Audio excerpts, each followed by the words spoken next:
Hello? Hello? Is it me you're looking for? I can see it in your eyes. Get the lyrics right, girl. Hello! Hi. Welcome back to the Gob of Essex. I'm your hostess with the mostess, Estella Safella, but not so Estella Safella today. And I'm Barbra the Barber, not so Barbra the Barber today.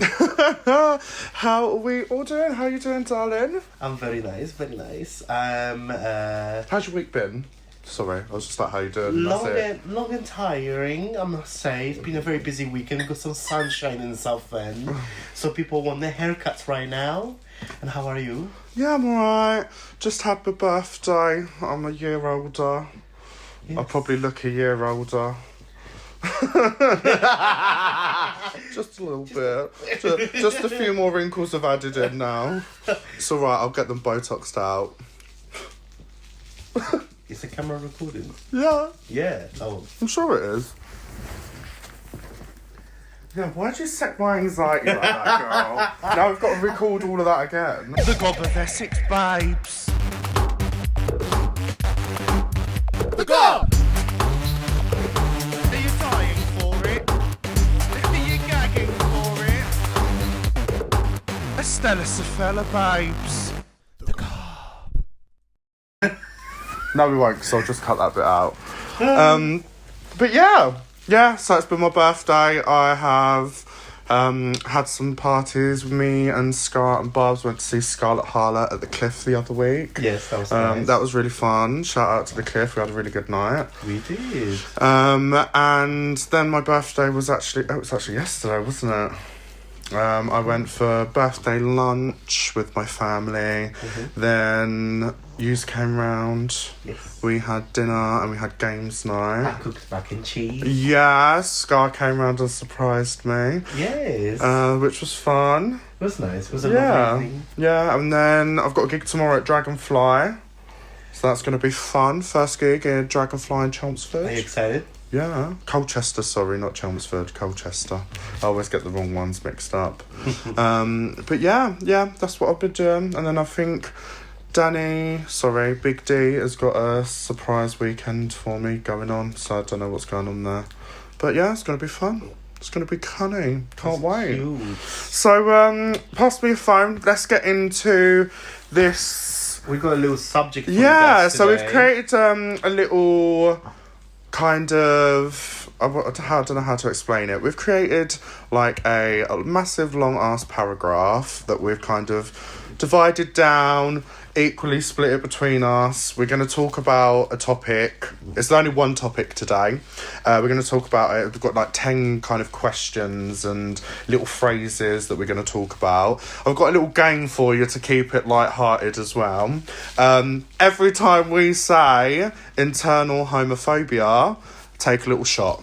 Take a little shot. If you're feeling a little bit blue this Monday evening, Monday blues, go along with this game, have some fun. Exactly. Yeah, take it. But yeah, it's gonna be a little bit deeper than normal in it. But I think we all need to have a little chit chat about this internal homophobia. We like I it think a bit we've deep all got sometimes. it. I think we've all got it. So we're gonna be diving in with something that's a little heavy, aren't we, darling? Yes. The internal homophobia. It's a term that's, I'm reading it, so give me a bit. It's a term that's thrown around a lot, but I think a lot of us don't fully understand the meanings of it and how it affects the LGBTQ plus community. So let's break it down in a way that's easy to digest. First, let's talk about the internalised homophobia actually is. So when I talk about internalised homophobia, I often think of it as the process where LGBTQ plus individuals unknowingly start to internalise society's negative views about themselves. You know, like all those messages that we get from the media, family, or just general culture that says being gay is wrong or being queer is abnormal. That's when you start thinking, maybe I'm not worthy or maybe something's wrong with me just because of who I am. Question for this is, have you ever had a moment where you've looked at yourself and thought, is there something wrong with me for being gay or queer? Like, where did that belief come from? Was it something you learned from your family, friends, or the media? So let's get down to the nitty-gritty, girl. Right. Well, for me, it was when I was about 10, 11. I always loved to behave very feminine and girly. And I remember my dad just went straight away to me. He's like, "Stop behaving like a girl. You're a boy. You need to be a man." And I was like, "Oh my God, my little soul." I was just like, "How dare you?" But no, my dad really killed it for me. Like, he literally was like, "You have to behave like a man." Especially my dad is like an Eastern European, gypsy, Polish man. So he really wanted me to be this like toxic masculine man that, you know, he grew up himself, you know, and it was always a struggle to be like that. What about you? What was the first time? I wouldn't say it wasn't. Well, my grandparents brought me up. I wouldn't really say I got it from my nan. My nan, like, I used to steal her stockings from her drawer and like put them on and dance around in the living room, and she would let me. Yeah. Mine would probably come more from society of being at school and probably media as well, like bullying at school. Like, even like my close friends, before I even came out, my friends would be like, "Oh, you're so gay," and it's like, "Oh, I am, but I'm too scared to tell you." Yeah. But I used to be bullied at school badly for being gay. Yeah. It's like, I hate to say that I hated being gay, but when I was at school, that was one of the main things that like I absolutely hated about myself for being gay. Yeah. And I literally tried my best to pretend that I wasn't, you know. Keep it all on the hush hush. Exactly. But I'm sorry, me walking around trying to act straight, that's the way I was, is hard. My voice was very, "Hi, hello, Same. Hi, how you I doing?" loved speaking in a high-pitched voice. I was like, "How you doing? Oh, Hi." It felt good. Yeah. And it feels good to this day. Yeah, it does. But I used to compress it all the time. Same. But yeah, no, I would definitely say mine was more from friends. Yeah. So-called friends, because that's what they were meant to be at the time. And media. And probably, I wouldn't say all of my family, but some of my family.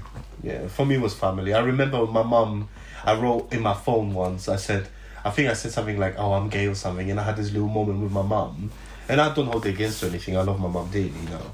You know, I grew now and stuff. But like my mum said to me, looked at me, and was like, if you ever become this, a gay man, people will look at you down the street and spit on you. That's disgusting. You should know, you know, and stuff like this. Now, it really stung. And that was the pinnacle moment for me when I was just like, "Oh my God, I can't be gay." Did you ever get spat on? In a good way. Spit. Girl, we're going deep today. We're not doing that kind of spitting. I got spat on various times at school. Wow. Yeah. I never got spat on, no. Spat on, and in class, like spitballs, you know, with paper. Oh, yeah. Yeah, I used to get that as well. I back of my head. got slapped and I got like beaten up and stuff. I got pushed down a flight of stairs. Yeah. And then pepper spray. Not in the same action, that's but like horrible. quickly, the way the schools were in Spain, like you would walk up the stairs to get to the next level, and there would be like kind of like spiral stairs but square. Yeah. So there would be like that, and one guy, as I was walking either up or down, I can't remember, he sprayed pepper spray. Oh my God. In my direction. I had like 6 guys run after me, and one of them slapped me really hard. Yeah, but hey. Yeah, right. Let's get on to the next one. Subject 2. So, how society plays a role in internalized homophobia. It's not like internalized homophobia just appears out of nowhere. Society plays a huge role in shaping how we view ourselves. Like, I think about how movies, TV shows, and even outlets often portray LGBT community characters, right? Many times it's shown as something to be fixed or something that doesn't fit in with the norm. Question is, what were some messages you got growing up about being gay or queer? Do you think those messages shaped you, how you saw yourself? How have these things changed? Fucking no English. Subtitles. How have things changed or stayed the same as the media portrait of LGBT community people has evolved? That's a difficult one because I feel like when I was growing up, for me, my big one was religion. So obviously when I was growing up, the media, the things that Abby was talked about was always religion. It's like, if you're gay, you're going to hell. You need to, you know, and all my childhood, it was always watching really religious things, and I never ever saw two men kissing or whatever, you know. And Same. Literally, and if my dad saw anything homosexual on TV, he would turn it off. I remember my dad used to be so like against it that like if anything was gay, he would like on TV or something, he would take the CD or the tape and would chuck in a bin, because he would just be like, this is not going to be in our house. That is intense. Yeah. I didn't have any of that at home again, luckily. Thank God I was blessed like that. Again, it was more school, media. But back when I was don't forget, we still kind of like reminiscence with the Margaret Thatcher stuff. So even at school, like you would not get taught about anything. Yeah, well, when I was growing up, it was like I could only use media when I go home. Yeah. So it was like dial up. That's how long when I remember when I was media. But like I was out when I was using obviously normal phones, and when it was like 4G, 3G and all stuff like that. But you know, mine was more like school more than anything. School again. It's always, but it was always that religious outlets, you know. Yeah. And it's just difficult because we always got pushed into thinking that the only way to be is a woman and a man. Yeah. There's no self-expression. And usually if you saw someone a bit more queer on a TV channel or something, they'll be portrayed to be a freak or a weirdo. Yeah. And even the sexuality will not be spoken about, you know? Yeah, no, I agree. And it was always just kind of like shameful. Well, I'm not religious. You're not religious either. No. But my Spanish family's all religious, and I remember growing up, it was always he and she and man and woman, and very like every time I would go around to their house, it's like, oh, when are you getting a girlfriend? Like, we've never seen you with a girl. What's going on? What, do you not like girls? Or like, we've never seen you with one. And I would always bring around the best girlfriends, like best friends. Same. And I'm like, this is my best, like my girlfriend. I think mainly the reason, like my best friend. I would say for me, girlfriend. The main reason why I had the girlfriends, it was because to prove people that I'm not a gay man.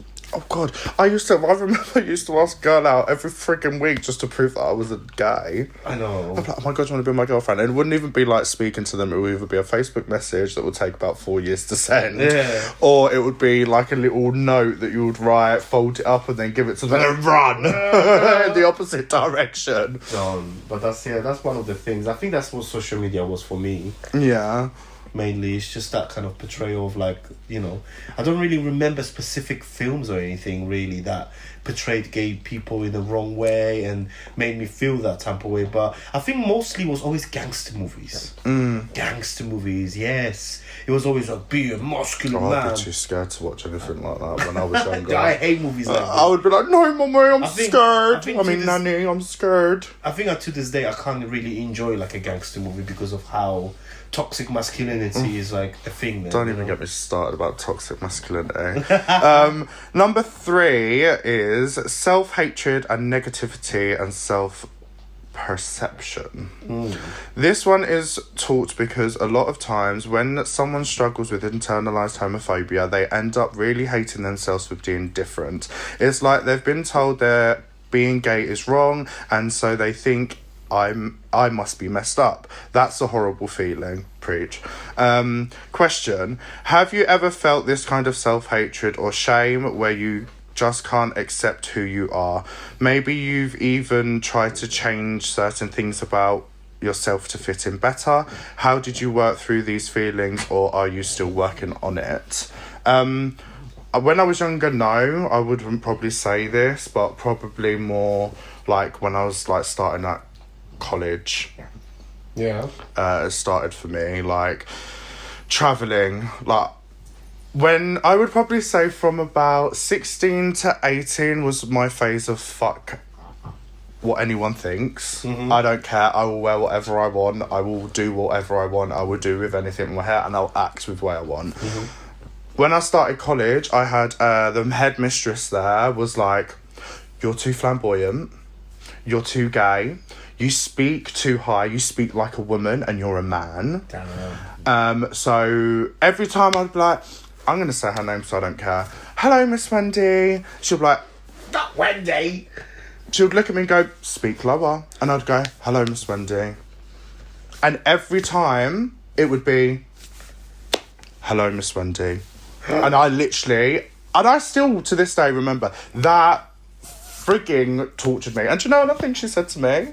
What? You will never be successful as a drag queen. Oh my god. Look at me now, bitch. Got me own merch. Do you want to buy it? You should send it to her. Oh, send it to you free of charge, darling. Yeah, Miss Wendy. That she was the one that started all of that kind of horrible. So then it turned into like trying to act more straight at college because I was too camp. Like I used to be told by the teachers like, you need to man up. Damn. You need to man up. You are not acting like a man. And I was like, this is me. Shit. Like, this is who I am. Yeah. Like, why are you trying to change me into a stereotypical straight man when I am not? Yeah. This is meant to be a musical theatre college, not like a training camp. Yeah, not like a training camp of turning straight. That's awful.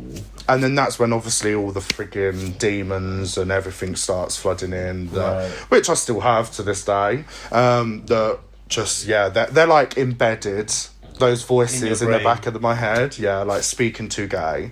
Like even on public transport now, I try and speak. Like, the amount of times I tell you to quiet down because I've got the anxiety that some prat is going to come over to us and start, like, giving us abuse because of the way we're trying to be on transport. On transport, yeah. For me, it was dancing.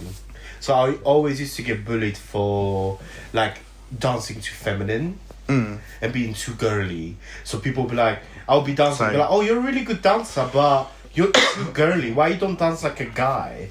And I always struggle to understand what was the manly dancing, because dancing is dancing. It doesn't matter what you do. If you're dancing, you're just moving your body the way you enjoy your moving your body to the rhythm of the music. So end of the day, that was one of the things that where the self-hatred started, because I was like, oh, I need to walk like a guy, I need to speak like a man. And the thing is, like, that's where I really struggled to find myself, you know, and that's when I started suppressing and hating myself, and I started having manly haircuts, start having, like, you know, I wouldn't allow myself to grow my hair out, like, you know, it was always short and manly, and, you know, clothes had to be like very, you know, grey and not too colourful. And this is literally exactly the same as when I was at college. Yeah, that was like, for me, that was like, yeah, before I went college, I guess. Then after, when I went to college, I was getting a bit more braver, and I grew my fringe out. I had that. I went. So, but for me, the stage how I started not hating myself was emo.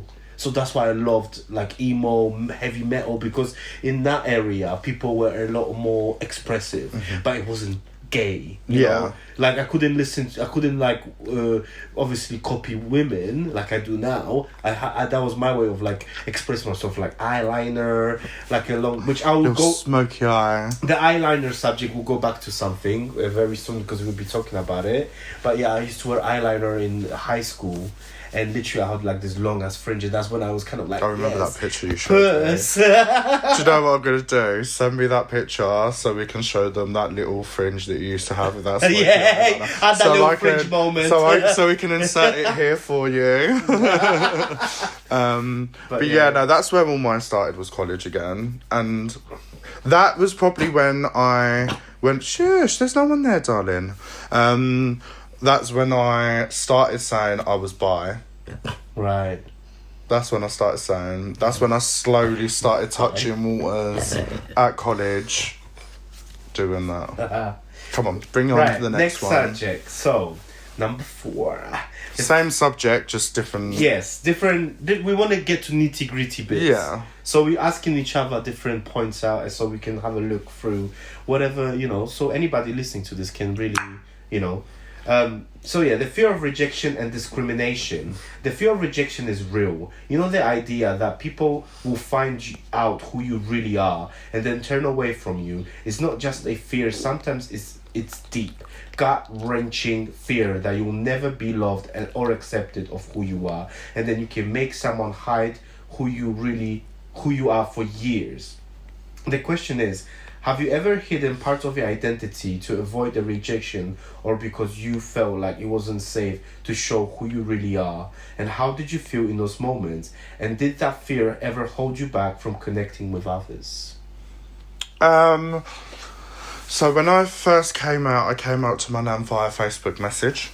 She actually asked me in the car and I said no, and I scurried off into where I used to live, which was my one of my family members back then. Yeah. And I ran upstairs, I opened my Facebook, quickly messaged her saying I was gay, and she was like, I already knew, darling, like, it's fine. But she said, we're going to have to tell certain people at like different stages. How old were you? 16. Oh. Yeah, 16. 16, so I was at college. 16. And some of my family members took it like, oh, yeah. We can tell. Yeah. And then there was others that were a bit more like, I don't want that shoved in my face. Oh. I don't want you to act like that around me. Yeah. And I don't want like you bringing any boys near me. I don't want to see this in my face. Yes. At all. Yes. So yeah, that was a couple of. I think 2 of my family. For me, no, 2 of my family members. Then one of them kind of got over the fact of it. They both have got over the fact of it now. Yeah. But it took one of them a good couple of years. Yeah. I think for me. I'm sorry, you need to unlock it. I think for me it was back to the using eyeliner. So when I was a teenager and I started expressing myself and I tried to push myself a bit more to be myself.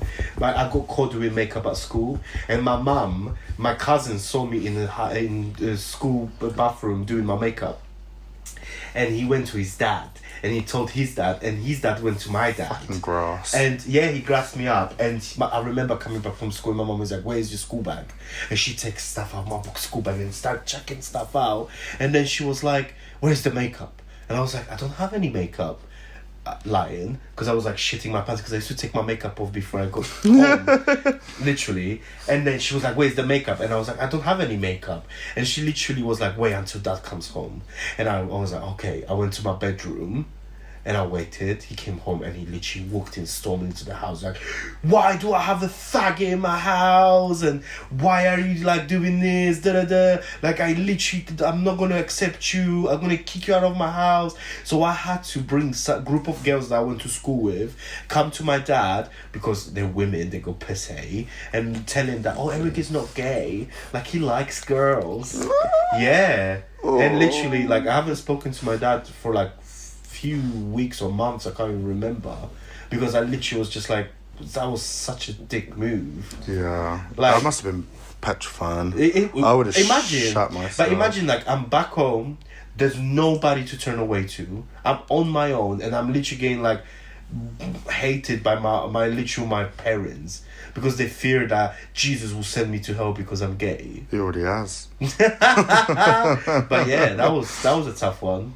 Yeah. It took me a long time to process that, because after that I stopped doing my eyeliner, I stopped doing everything, and I was just like, yeah, it was hard. So yeah, but like hiding, I would say I probably wasn't hiding it was dialed down. I definitely dialed it down. But I wouldn't say I completely hid the fact. After my dad had a go at me, it took me a couple of years again to gain myself back together again. Yeah. Going back to like the rejection, I definitely felt rejected by a certain family member of mine, and I did for a good couple of years with them as well. Yeah. And I was always trying to seek their validation. Yeah. And now I don't give a flying fuck. The validation is long gone. I don't give a crap now. Yeah. But I'm sure other people and like people listening very resonate with that. Massively. Whether it's friends, family members, like it's difficult. it's intense. It is definitely intense. But the next one is internal conflicts and emotional distress. This is when you're stuck in a constant internal battle. Part of you knows exactly who you are, but other parts is terrified of accepting it because of the outside world judgment. That emotionally tug of war can be really draining and can make someone feel completely overwhelmed. Question: have you ever had that internal conflict where you're torn between the person you know and excuse me choke that up. Let me say that again. Have you ever had that internal conflict where you're torn between the person you know and the person you are or supposed to be in society's eyes? What's it like to be constantly battling those two sides of yourself? I can say that for me, I always knew basically when I was growing back home, I could always tell there's something weird. There's something ain't right. Because it's like, how can I not be myself, you know? Yeah. Like, I always battled this feeling inside of me where I was like, I'm a queer, you know, girly guy. Yeah. You know? And it was always like I was suppressing myself. And it made me ill.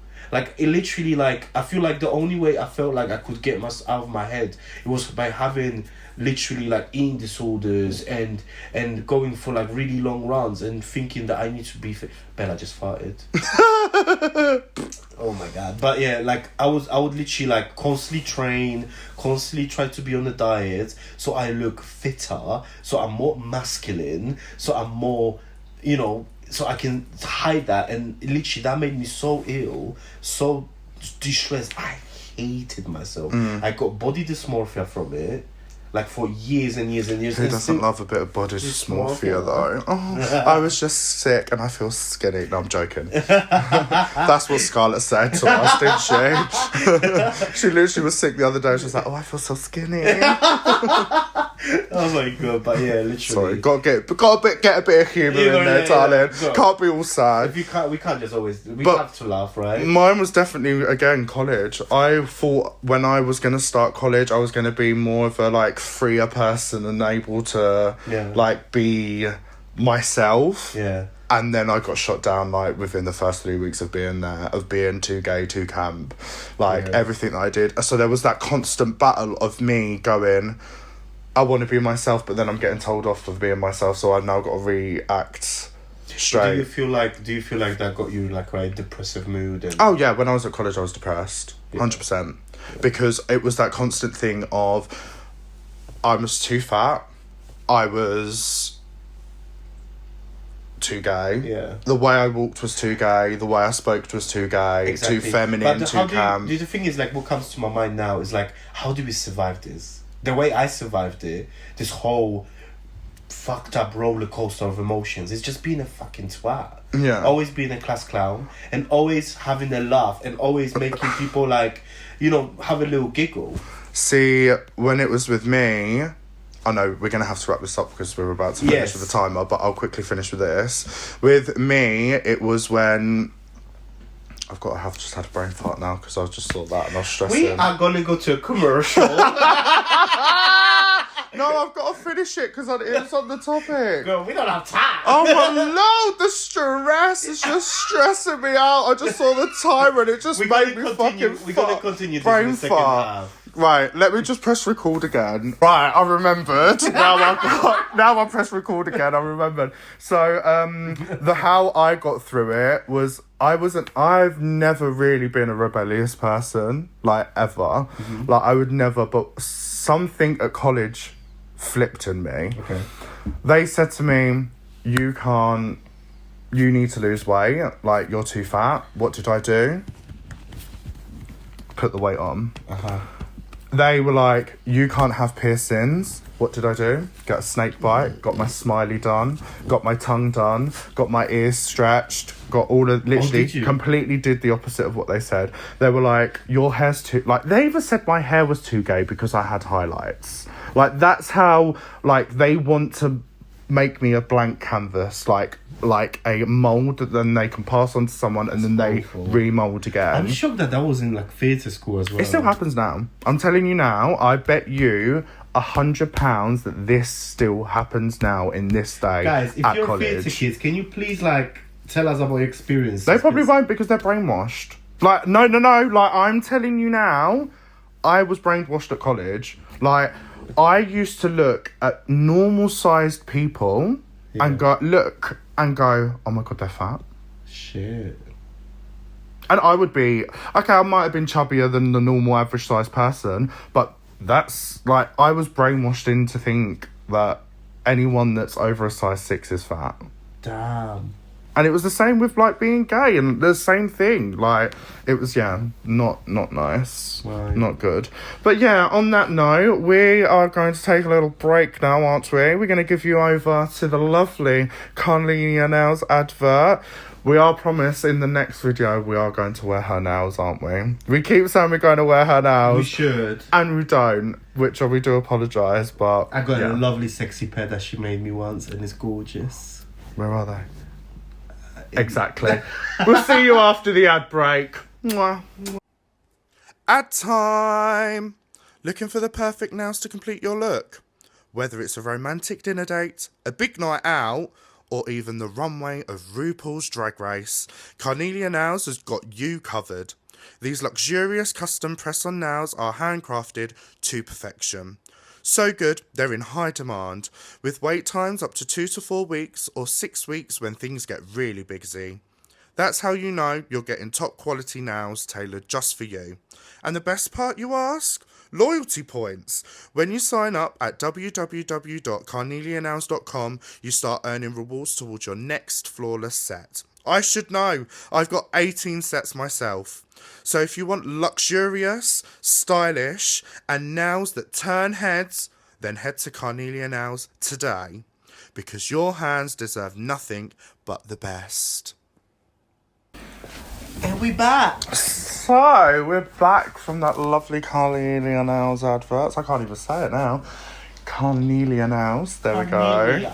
So, yeah, I just had a bit of a chicken strip. And I had a ciggy. Oh, so fag. Smoking is bad for you guys. Right, so jump in straight? Yeah, that's absolutely. So, next question and next subject is denial of sexual orientation. Sometimes the emotional distress can be reached a point where someone outright denies their sexual orientation. It's not because they don't know who they are, but the pressure from society to be straight or normative is so strong it can be devastating to try to pretend to be something that you're not. Question is, have you ever tried to deny your own sexuality or try to convince yourself that you are straight? What made you do that, and how did it feel to suppress who you truly are? Probably when it was like back to when I was younger again, like when I was that first kind of thought of like, oh, am I gay or am I not? That's when probably that first kind of kicked in. But when I came out at 16, from then on, I've never really had that kind of thought. Have you? Before I ask the next bit, also like not ask the next question, but like go on to that same brief, but slightly divert it elsewhere. I think for me it was mainly the fact that like I always tried to make my voice a lot more deeper, and I used to lie that I have girlfriends. So I used to come from school and my mom and dad would be like, do you have a girlfriend? And I'd be like, yeah, my girl. I used to make up, I literally remember to this day, I used to lie that I have a girl from Thailand. And not you know the what? Thai I Pride. was so denial. I used to make love bites on my arms. Oh, I did that once. Yeah, I did make love bites, and I'll be showing it to people and be like, look, that's what my girlfriend done. I did that. Yeah. I literally did it on like the side of my Yeah, that's arm what I here. did. Exactly the I same did thing. it. I used to pretend that I have girlfriends. And no one believed it. I pretended. I even asked the girl to go out with me. We didn't find each other attractive. Nothing. Can you please be my girlfriend? No. And I was just like asking her to do that for me, and she was my girlfriend for 2 weeks, but we never kissed. We did nothing. That's how much I denial, and it made me feel awful because I just kept lying to myself. Yeah, well, obviously, I dated a girl and I lost my virginity to a girl, so I think that was definitely like the delulu stage for me. Yeah. Like, that was definitely me hiding it. But kind of, like, that's the basic of me. There's not really anything else for me to just, like, speak about that subject, but kind of swerving it to like a dating website. Yeah. We're not gonna. We all know the gay dating website. Yes. The amount of these internet babes. Vela wants to play. This is a sensitive subject we're talking about right now, and you're squeaking your toy. And bells, babes. Come on, darling. Right, go and play with it. Go. Like, talking about this dating app, like the amount of DLs down low, like they would literally send me a message and be like, because I've got pictures of me, Geordie, and Estella, so I've got both pictures on there, and the amount of DL married guys that message me be like, I'm on the down low, I'm very discreet, I'm married, but I want you. I want us to kai. I want us to, and that is just bizarre. The amount of it as well is crazy. It is crazy. But it goes to the next extreme where it's like you meet guys that are so mask for mask. Mask for mask. For me, I don't like mask for mask because it's like sometimes I'll have my nails that painted. means masculine man for another masculine man. Yeah. And like if I got my nails painted and stuff, I literally cannot even be like, oh, what? Like, please don't be femme. I'm like, what do you mean? Like, it makes you feel awful because it's like if you love gay men and other people, everybody in the circle of LGBT community will try to hide who they are just for the sake of like being liked by other people. That is another thing. Like, there is actually so much like toxicity in the gay dating or just the LGBTQ plus world. Yeah. Not necessarily any of the others. The gays. We're talking to you because we're part of it as well. Like, some gays are like no femme, some gays are like no Asian, some gays are like, oh sorry bells, no this, no that, no the other. You can't be fat, you can't be like this, it's like they've got 1,000 icks or red flags for so much, and it's like, are you delusion? We're going off topic now, but there is a load of like DLs and like that toxic kind of hiding behind. It gets better, but I think it's just like you have to. I think the best way to deal with it is just stay true to yourself. And if someone tells you, "Oh, I'm not gonna talk to you because your nails are painted," tough. See you later. Yeah. Don't allow that to, make you feel like you should not be yourself. No, exactly. But always be yourself. You need to be. Yeah, because otherwise you taking a step back from becoming who you want to be. Exactly. Back to like the topic we have just been speaking about. Exactly. We love the internalized homophobia, don't we, guys? Yes. We love it. We love it. We love it. So the next one is the contempt for other LGBTQ plus people. Sometimes internalized homophobia can even make people turn on others in the LGBTQ plus community. They might feel like they don't belong or they're too different from the mainstream LGBTQ plus norms. So they end up judging or belittling others who are more visibly queer or out there. question for discussion. Have you ever noticed someone within the LGBTQ plus community being harsh or critical to other LGBTQ plus folks? What do you think drives that? Is it internalized shame, or is there something else going on there? Absolutely. My daughter Scar got beat up by another gay because of what? Jealousy? Literally jealousy and hatred towards each other for not being able to appreciate and uplift each other. It's just like but that it's down to jealousy, massively. but yeah, no, definitely we've seen people like belittling others like all the time. You see it all the time.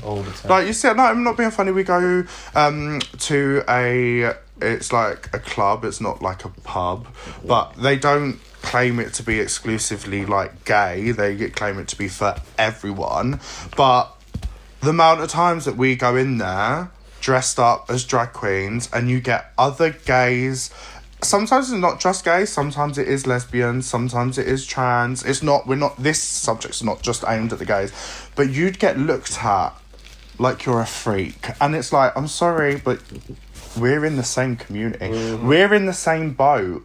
Why are we turning against each other when we have got so much shit going on in the world at the moment? Hating towards trans, hating towards just anything LGBTQ plus rights. Like, at this moment in time, we need to be so, like, I wouldn't say in unison, but we need to be so tight as a community to help each other, to back each other.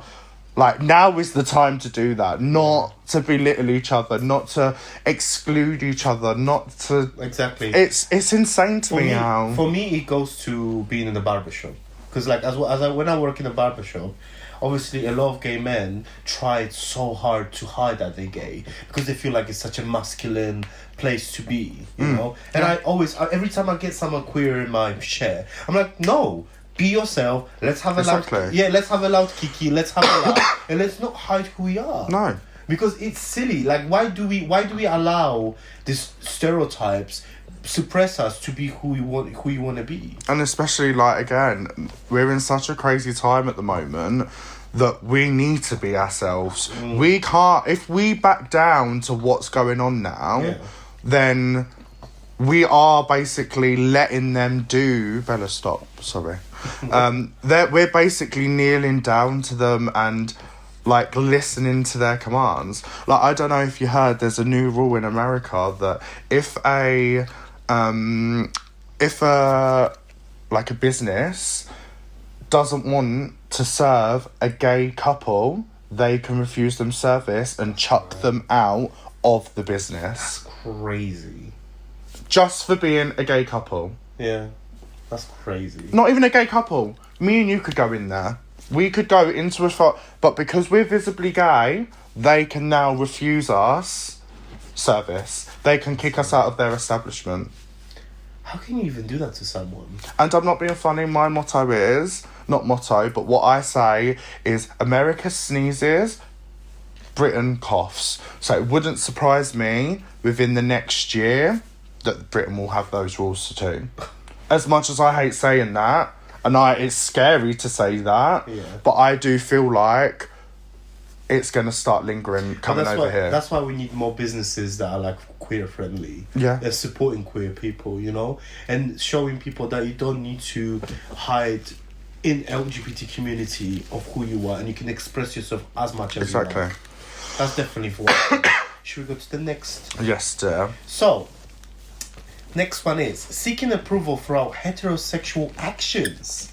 Sometimes the desire to fit in that makes people engage in behaviors they wouldn't otherwise, like pretending to be straight or engaging in relationships that don't feel real. It's almost like you're desperately trying to prove that the world that you're normal and acceptable. Question is, have you ever tried to blend in by acting straight or doing things that you didn't want to do just to please others?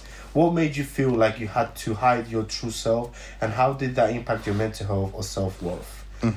And as we literally spoke about it not too long ago, but I would say, Bells, I would say things have gotten worse since lockdown. Since everyone got cooped up for that, however long it was, I can't remember. Give it to me in a sec. I feel like people have got a lot more backwards. Like, in the space You know why though? of... I think like the reason why is because people were stuck in the house and everyone became keyboard warriors, and they felt like they can speak their mind online because they didn't have to engage as much with other people outside. But do you not remember, like, when like restrictions lifted again, we went charity shopping like 3 times in 1 week, and in those 3 times we were crossing the road and got called dirty faggots. Shot with BB guns. We got shot with BB guns. Yeah. And I then got, while I was walking bells, got called a dirty faggot as well. Crazy. Just by walking. Not dressed up, not in drag. FYI, not in drag, as ourselves. Yeah. Like, just walking around. Yeah. Doing our day-to-day life. Yeah. For me as well, was like to please others, was always just like, every time I entered a room or anywhere I was in public, I always tried to act straight just to make other people comfortable, with my presence. Yeah. Now, I don't give a fuck. See, no, I think I've gone the opposite. I used to be like that when I was younger, and I would say now I'm more reserved, more like in the public area, because I want my safety. I would rather be a bit more dimmed down as Geordie. I don't care as Estella. When I'm as Estella, I don't give a flying crap. But as Geordie, I would rather be more reserved. As, like, I'm not being funny, you see my wardrobe. My wardrobe is black, dark shades, nothing bright. Do you feel like because you're Estella and you can get to express yourself so much, you don't feel like you have to prove anything to anybody? Because that is how it works for me. So, like, as Eric, I don't feel like I need to prove as much. I don't feel like I need to prove, but I try to blend in. Yeah, you see, for me, I don't want to go out there and try and stand out. Like, I'm not being funny. It's hard for me to do that anyway because I'm fucking 6'3", and I'm a bit of a lump. Like, I'm like, you can see me from a fucking mile away. And when like, you still wear your stiletto god, nails. yeah, that phase. Ah! But yeah, no, I definitely think I now try and blend in more. Yeah. Than when I was probably 16 to 21. Okay. I would probably say now, 100%, I will dial it down. Like, not being funny, the amount of times that we've gone out for dinner and you're like, I'm like pubs. Like we've got people You see, I don't around. care. I will just go all the and way. My anxiety will then kick in because I'll be like looking around, like seeing if people like finding us too much. Yeah, I don't care. I then end up going into kind of like a silent mode. Have you never noticed that with me? Yeah, I do, sometimes? but I at the same time, I feel like, you know what, if I'm 100% myself in anywhere, like barbershop or I don't know, like a bar or something, and I'm myself, I believe that it teaches people that a presence of a person like me helps another person like me to go into that place and be like themselves, because those people don't feel like as alien about a person like me. You know what I mean? That's why I always feel like it's so important to just be yourself. Don't allow that to stop you for who you are, and because it genuinely creating spaces for people out there. And I feel like it genuinely works, because like I work with strict Muslim guys, and because I'm so camp and I'm so gay and I love it, I taught people that the other gay camp people can be themselves as well, and you should treat them exactly the same way that you treat everybody. And it literally, like, it works. It genuinely does work. See, like, when I used to work at a glasses shop, I used to be like myself. And I used to have people say to me that they don't want to be served by me. Yeah, I had that before. I had customers that want to sit in my chair. I would probably, the time that I worked there, I worked there for about 2.5 years. I probably had about 20 to 25 people that said that they don't want to be served by me. Like, I will sit down and they would go, I don't want to be served by your kind. Like, I'm a diseased species from outer space. Yeah, but you get treated like that. But the only thing you can do is just push forward and speak your mind, and don't allow those people to suppress you. I genuinely think so, because like these people, when you it's like, like you allow them to be that way. But if they realise... This is a very heart deep moment. But yeah, you just have to do you. Literally do you. But then at the same time, I'd rather my safety. Sometimes, because down but the here, thing is, don't get me wrong, this Dave, area is read the room. fucking dodgy. Yeah. Like, this area is dodgy as... Like, I literally, from my house to the, like, club that we go to, and there's not a word of a lie, it's not even a 2-minute walk from their front door to my front door. One night, I was walking from there to my front door in drag. I had this guy follow me saying he wanted to come home with me and wouldn't leave me alone until my friend told him to fuck off. Yeah. I get it. Sometimes you have to read the room for your own safety. If you feel like you're outnumbered, then obviously it's just for your own... Which down here we always friggin' are. It's true. Because down here it's always groups. It's always those laddie boys that are always, a batty boy or faggot. And we are always outnumbered because there's literally like 5 to 10 of them in their group. And there's 2 of us. What are we going to do? Yeah. So I'm always like, head down, glasses on, cap on, black coat, black trousers, black trainers, incognito, like kind of celebrity vibes, but like not. Yeah. It's one of those ones, like, I'm definitely still battling with it, 100%. Figuring out. But I think everyone does, and some people are lucky enough to completely overcome it and never have it again. Yeah. But they might be the lucky people that have not had as much. Most importantly, just always have a friend or someone with you that can support you and make you feel a bit more comfortable. I would say so. Yeah. Should we go to another? Yeah.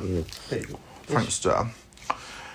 So, last but not least, we've got one more question after this. Breaking free from the internalized homophobia.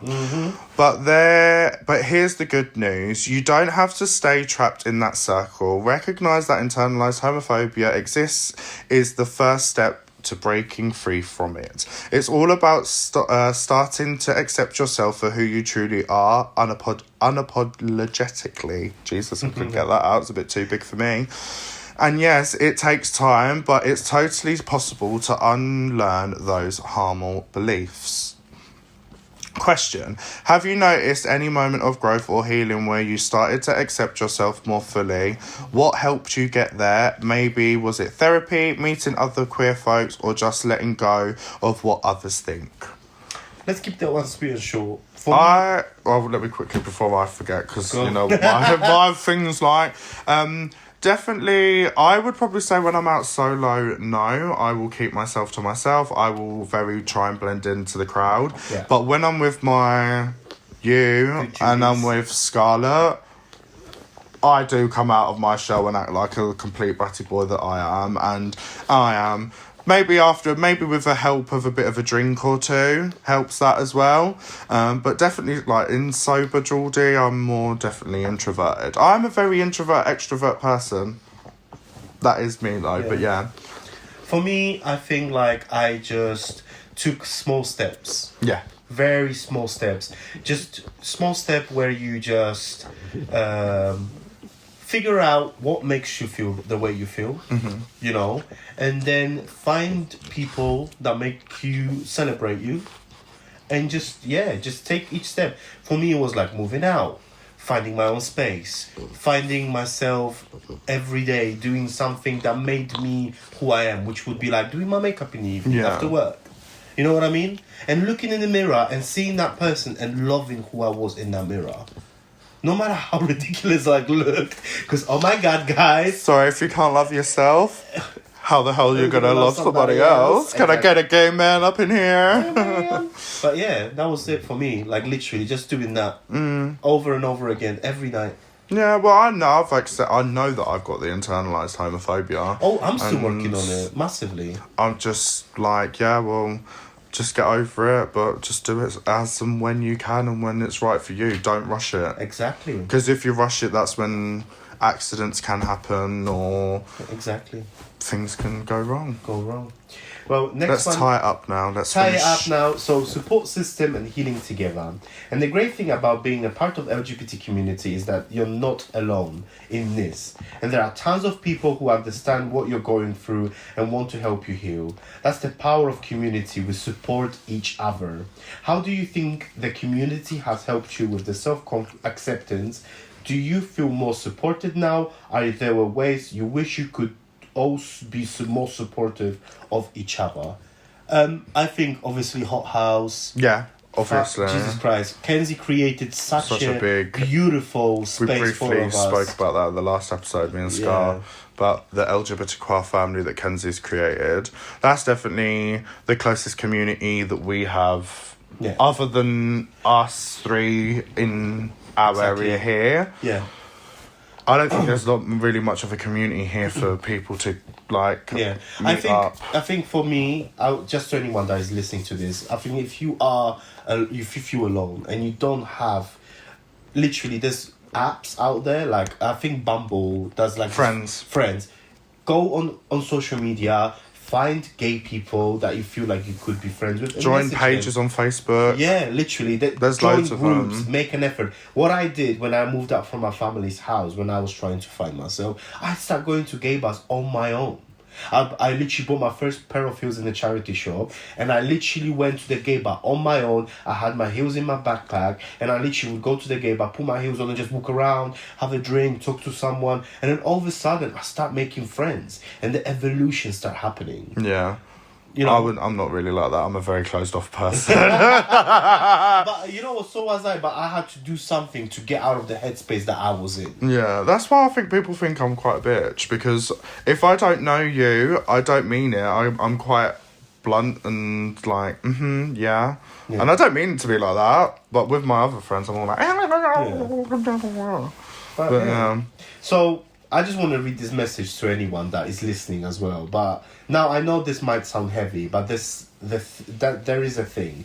It doesn't have to be this way. Understanding internalized homophobia is the first step to break free from it. It's about giving yourself permission to be who you are without shame or guilt, and learning to love yourself for all the things that make you, you. And hey, it's a process. It's not something to change that will change overnight. But recognizing these signs is a first step forward towards healing. So if you're struggling with any of this, just know that you're not alone. And there's a whole community out there that sees you, supports you, and accepts you for who you are. All right, that's enough for today about this. Yeah. I hope this conversation helped shed some light on internal homophobia and made it a little easier to talk about. What we'll do quickly as well, we'll try and do some quick research for like communities, see if we can get like any... You can put it in the link below. Yeah, we'll see if we can get any like groups. Helplines. Well, we've got helplines that we can put in there, but like any groups that we can find on Facebook so we can direct people there or anything like that we can do there as That'd be great. But for the next part... Let's do something fun. We're going to do something fun. We're going to quickly get into quick drag so we can carry on with the next bit. So we'll see you in 2. And we're back. Oh, we're back. This is what we call quick drag, darling. So we are now moving on, because there were so many of you that actually liked what me and Scar did with the game at the end, which was marry, shag or kill. Me and Barbs have decided to do our own little version, which is date, Ditch, and dance off / lip sync. Oh, how are we gonna do? Who's gonna go first? Should we rock, paper, scissors quickly? Oh, not the rock, paper. So we auditioned for it. Yes. Ready? Rock, paper, scissors. Oh. Rock, paper, scissors. Rock, paper, scissors. Rock, paper, scissors. Rock, paper, scissors. So I'm going first. Right. So you need to give me 3 people. Let's go with Kenzie Blackheart. Yeah. Lois Carmen Donominator. Oh, that bitch again. And let's go with... who Who else? Let's go with Cosmo. Cosmo. Okay, so I would. So it was date, ditch, dance off. Date, ditch, and dance off.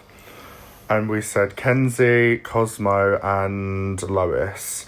So I would.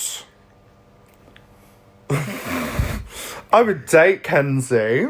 Aww. Because, you know, I gotta keep my girl sweet because she books me every gig. We love her. I would definitely ditch lowest common denominator because I ain't touching her. And I would choose Cosmo for the dance and lip sync because I've assassinated her before and I'll do it again. What did you get assassinated her for? The song? Oh no. Right, quickly, just quick. When we did the lip sync wars, me and Cosmo literally said to each other, we don't want to lip sync against each other and we don't want to lip sync Divine. And what happened? Both of us did, me and Cosmo did Divine. Yes. And it was absolutely, but I won. She killed it. Ow. You think you're a man, but you're only a boy. A boy. You think you're a man, but you're only a toy. Oh, lovely. That was my turn. Your turn. So, you're going to have. I'm trying to think. Joey Bambino. Oh. Ace Spectrum. Oh. And. Oh, I'm trying to think of another king that you know. Who else would you know? Who else would you know? Give it to me. I'm trying to think. Oh my god. Oh, I feel so bad. Oh my god, was you at Assassins last year? You wasn't you? I wasn't. Oh. Okay, well I won't pick another king because I'm brain farting and I don't think you'll know the one I'm thinking of. So I will then choose Mother Blackheart. Tracy. Tracy Blackheart. Mama Blackheart. Mama Blackheart. Yeah, come on. We're including everyone in this. I want to lip sync or have a dance off. No. You've got to go. Like, date, ditch, and then dance. Right. So, who you dating? I'm dating Joey. Yeah, who you ditching? Tracy. Not Mama B! I mean, come on. You've got to remember, you're judging with her, like, Love you, tomorrow. Mama B. Oh, my lord, you naughty nil-nil. And I want to dance off against Ace. Okay, oh, you think you're going to smash Ace? I'm sorry. She'll whack out her moves and she'll have you dribbling. She does it to all of us. She'll have you hypnotised and you will lose. I'll have my internal homophobia glasses. Oh, no. Please, The wig is just going more forward and forward. Yeah. You got like a 1 inch hair forehead. Wait, let me do it as well. Hello. Oh, no, you won't be able to see you. There we go. Right, I'm here, I'm ready. Amazing, I love that. Usually it's the opposite way around. By the end of the gig, it's all the way at the back, not all the way forward. But yeah, so we have been the Gob of Essex. Yes. If you've been listening to us on Spotify or Apple Podcasts, please give us a 5-star. Leave us a comment if you want to, if you want any topics that you want us to speak about. And if you've been watching us on YouTube, you've had the pleasure of seeing what we look like. Yes. We look stunning. And yeah, please give us a like, subscribe, turn on the notifications so you know when we're posting. And yeah, I've been Estella Safella. And I've been Barbra the Barber. And you've been listening to The Gob of Essex. Jesus Christ, get that on time. Let me do that again. You have been listening to The Gob of Essex. See you soon. We love yas. The Gob of Essex, babes. The Gob! Are you dying for it? Are you gagging for it? Estella Safella, babes. The Gob. And Hi, Bella. oh, baby. Right.